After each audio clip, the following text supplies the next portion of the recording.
Good morning. We are extremely pleased that you are here. It is good to come together for the purpose of co-creating. Do you agree? Yes. You've gathered quite a troop of non-physicals.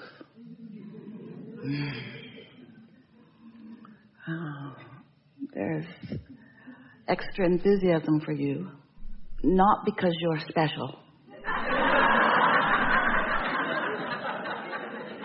No, that is the reason, but specifically because of the focus that you're about. The steadiness of your focus, the strength of your asking has a lot of summoning power, and so we're going to have a really wonderful conversation as we're moving forward together.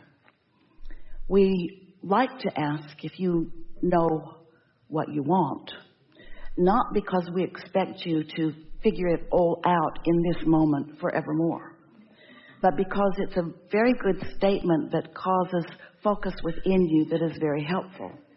When we say, do you know what we want, what you want, what do you know what we want?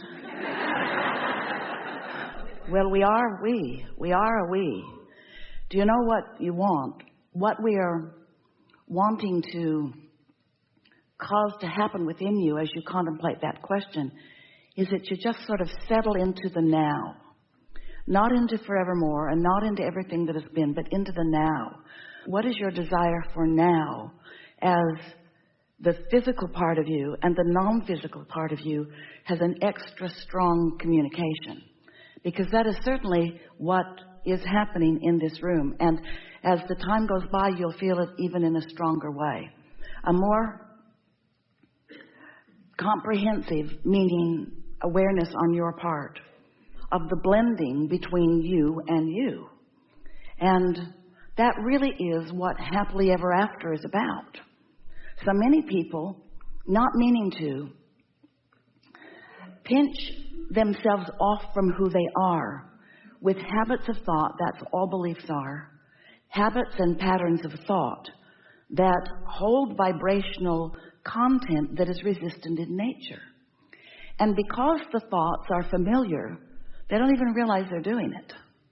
It just feels normal to think those thoughts and therefore to feel this way and therefore to offer this vibration and therefore to affect your point of attraction.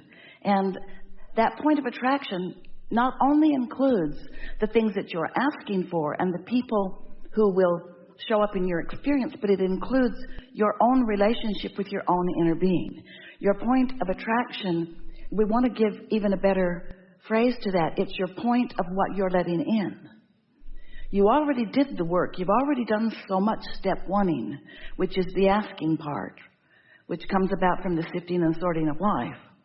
You've done so much of that the asking and the answering, in other words, the non-physical answering, has already taken place.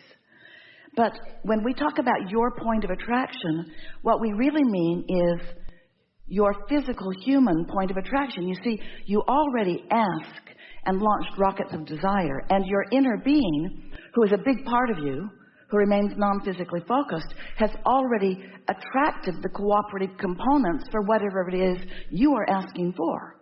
So your point of attraction is twofold. It's what you asked for that caused your inner being to hold steady and therefore to absolutely attract what you want and all of the cooperative components about it and all of the paths, all of the circumstances and events that will lead to the full manifestation or turning thoughts to things of what you want. That's already happened. You've asked and your inner being has allowed it's your point of attraction to receive it vibrationally. But in order for you to experience the turning of the thoughts to things, now you've got to understand your point of attraction. And your point of attraction must be, more of the time, not the step one asking part, but the step three letting it in part. Your point of attraction, your human point of attraction. So when we talk about point of attraction, we're talking about it from two perspectives. You see, you ask and your inner being stands in your vibrational reality, in your vortex, and attracts by focus what you want and the path to it. That attraction has taken place. But you got to find some way to stand with your inner being so that the attraction that your inner being is attracted is yours too. Do you get what we're talking about? You can't say, I would like more money, in which case your inner being understands your request for prosperity, holds the clear thoughts about prosperity, attracts the circumstances and events for prosperity, and never turns attention away from your prosperity, while you, on the other hand, complain about not having enough money. So your inner being's point of attraction on your behalf keeps summoning more and more and more opportunity, more rendezvous, more ways for it to come about, more understanding of how big you want it as your life continues to carve it out.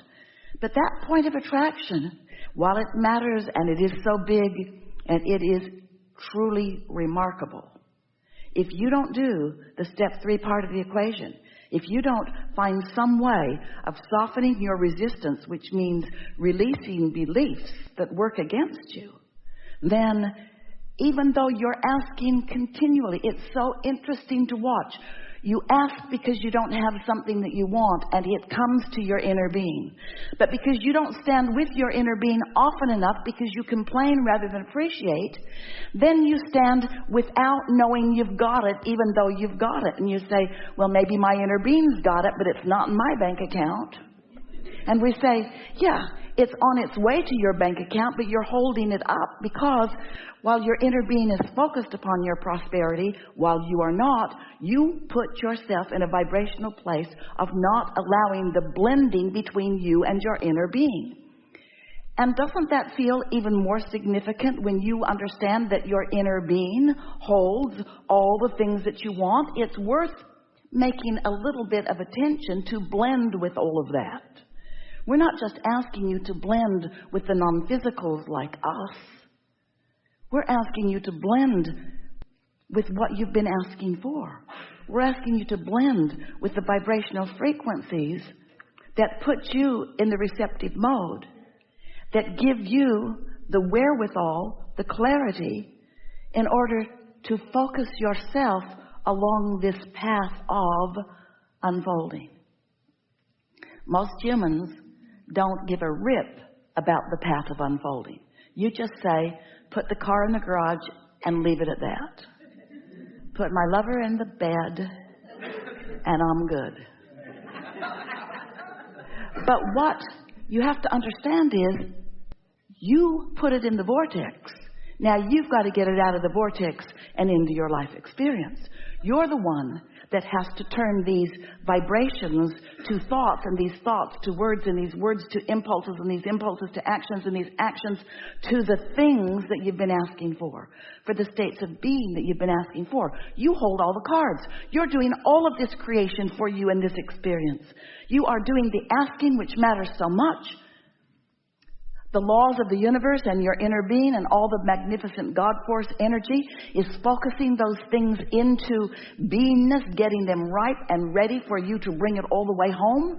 But when you just ask and complain, you don't bring it home. You just keep filling your vortex up and up and up. And what's interesting about that is that the more you ask and don't let in, the more tension you feel. The more you ask and don't let in, the more belligerent you become.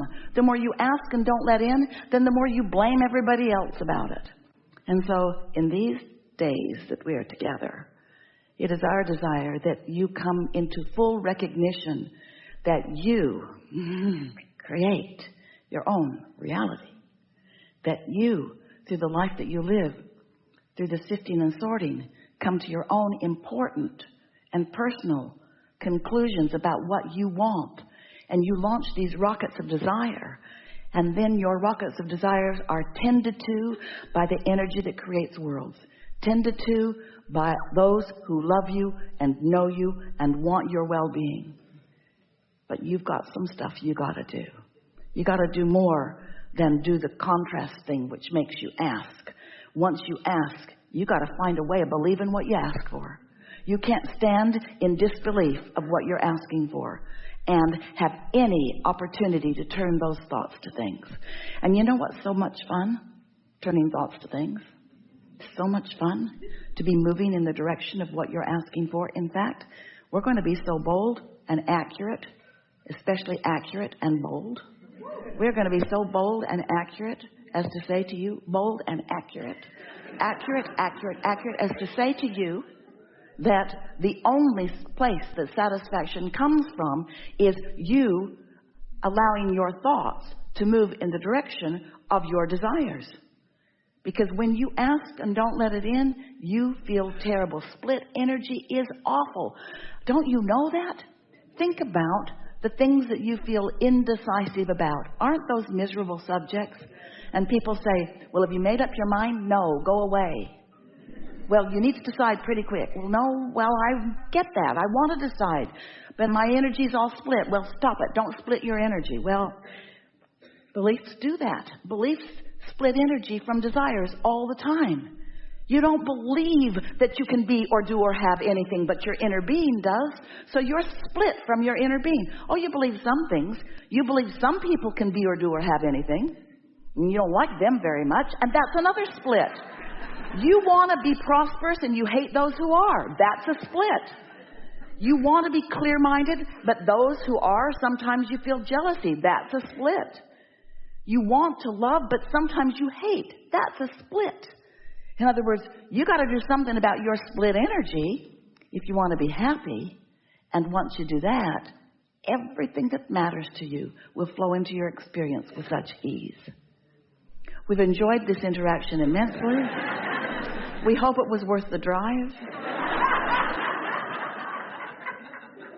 We want to talk with you about anything that matters to you. There's nothing off limits. In fact, everything's on limits. Everything's on the table here. Anything that you want to talk about. Don't worry about us. We will wedge our message in the crack. And don't worry, we won't reveal anything that you don't want revealed. You get to talk about what you want. And we understand what it is you want. We understand what it is you want to say. We understand how far you're willing to go in what you say. And it is our promise to you that we will answer the depth of your question, whether you say everything that would be helpful or not. Because we read minds, you see. We know what you're getting at. We've been hanging around with you for a long time. And there will be no embarrassment happening. There will be nothing revealed that you don't want revealed. There'll just be clarity that comes as a result of your willingness to participate with us here. We consider this, we'll tell you already, the best conversation that we've ever had with a group of people. So let's get to it.